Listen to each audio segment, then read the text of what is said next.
Bonjour les amis, j'espère que vous allez bien en cette belle matinée de dimanche matin où je viens de passer une nuit de boxe et de MMA, je vous raconte pas.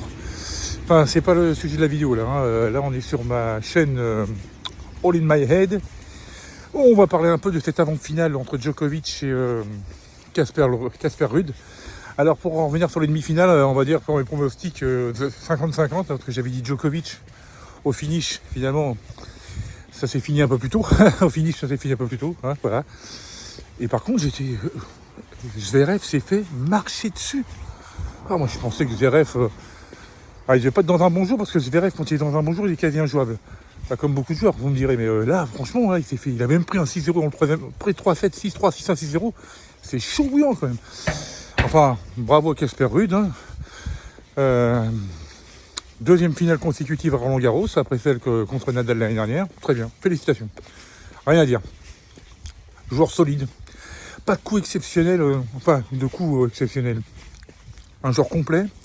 Mais le joueur, quand je dis pas de coup exceptionnel, pas de gros coup droit comme Agassi, ou voilà, c'est quelqu'un qui, un coup Jim Courier, ou pas un revers à la Federer ou à la Wawrinka qui va vous emmener dans tous les coins du court. Mais par contre, solide, le mec, il est jeu complet, très bien.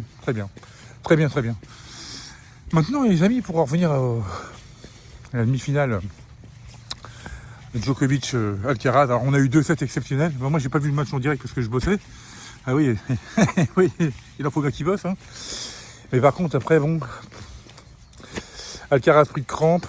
Alors, je pense que c'est avec l'expérience aussi que ça s'est joué de toute façon.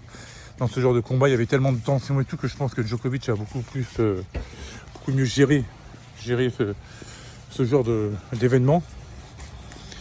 Et puis, que voilà, c'est dommage d'avoir des crampes. Après, si vous avez pris de crampes, il pouvait quasiment plus bouger. Donc, il prend 6-1, 6-1 sur le 3e et 4e. Il n'y avait plus de match de toute façon.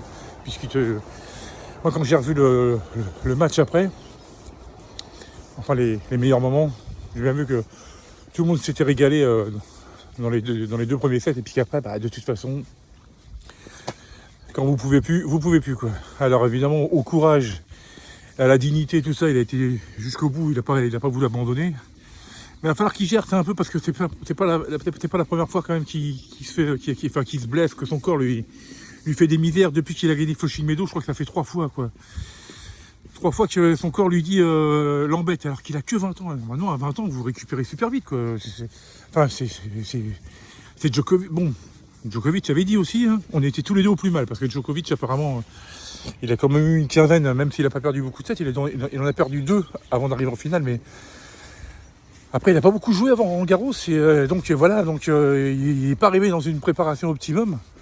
Et il le disait lui-même, il disait j'étais à la bord du 3e set, si l'intensité avait continué comme ça tout le match, voilà quoi. Et c'est vrai que si on avait eu le droit à 5 sets de la même intensité que les 2 premiers, je pense que la jeunesse d'Alcaraz aurait pu faire la différence. Mais bon, le sort en a voulu autrement, et donc on arrive à une finale donc entre Djokovic et Casper Ruud. Alors là, par contre, Djokovic, il doit se dire ce matin, c'est le moment de passer à 23. Et s'il passe à 23, c'est lui qui devient le recordman de Grand Chelem, devant Nadal qui en a 22.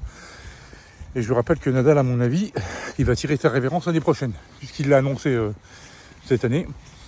Et donc c'est l'occasion pour Djokovic de faire Roland-Garros, Wimbledon, et comme il a déjà fait l'Australie, et pourquoi pas Flushing Meadows, et pourquoi pas le Grand Chelem le Grand Chelem sur une année. Le Grand Chelem calendaire, comme il appelle ça. Mais attention quand même Casper Ruud n'aura rien à perdre. Donc comme l'année dernière, je pense qu'il va jouer crânement sa chance. Et je pense que la différence avec l'année dernière, c'est qu'il a laissé moins d'énergie Casper Ruud avant d'arriver en finale. Donc je pense que ses victoires ont été plus nettes, dont la demi-finale, que moi je la voyais accrocher, je voyais même Zverev gagner. Donc voilà. Donc il faut faire attention. Donc je pense qu'on va assister à une belle finale. Bon, je vais dire mon pronostic, je pense que Djokovic en 3-7 serrés. Voire 4 maximum. Mais je ne vois pas le match en 5-7. Ça n'ira pas au terme. Comme je dis souvent quand il y a un combat de boxe. Je ne vois pas le match aller. Si, ça va aller au terme parce qu'ils vont se serrer la main à la fin, mais je veux dire par là, ça n'ira pas au bout des 5-7. Il n'y aura pas de tie-break Ou alors de match 5e set, il n'y a plus de tie-break, c'est le premier qui arrive à 2 jeux d'écart qui va gagner. Non, non, non, non. Il n'y aura pas de super tie-break comme ils ont fait à Wimbledon. Non, non, je vois Djokovic pas en 3-7 easy, mais en 3-7 serré, ou voire un 4e set, si jamais il y a une petite baisse de régime après les 2 premiers sets qu'il va remporter. Je pense. En général, le prono, je suis pas trop mauvais, que ce soit en boxe ou en tennis. Donc, on va dire Djokovic, qui c'est le 23e titre du Grand Chelem cet après-midi à la Porte d'Auteuil. Voilà les amis, ce sera tout pour cette petite vidéo d'avant-match, d'avant-finale de Roland Garros entre Novak Djokovic et Casper Ruud. Je vous retrouve demain matin pour une vidéo d'après-match. Et en attendant, je vous souhaite un excellent dimanche et portez-vous bien. Salut, salut!